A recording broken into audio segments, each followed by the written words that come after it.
মঞ্চত আসন গ্ৰহণ কৰিবলৈ অনুৰোধ জনাইছো অসম গৌৰৱ লাভলীনা বৰগোহাঁই, আন্তঃৰাষ্ট্ৰীয় বক্সিং খেলুৱৈ যমুনা বড়ো, অসমৰ সুসন্তান নয়নমণি শইকীয়া,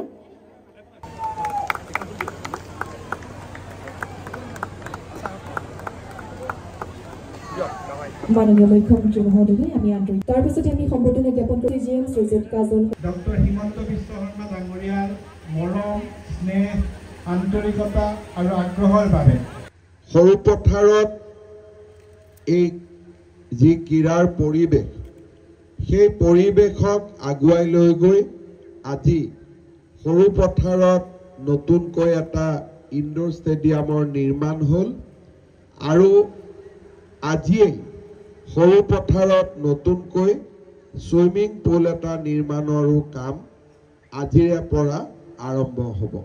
সৰু পথাৰত ৰাজ্য চৰকাৰৰ দ্বাৰা ইতিমধ্যে লাভলীনা বৰগোহাঁই ক্ৰীড়া প্ৰকল্পৰ নিৰ্মাণৰো কাম দ্ৰুত গতিত চলি আছে। এক্সাৰচাইজ কৰিব, দৌৰিব, তেওঁলোকৰ জীৱনটো নিৰোগী হ'ব।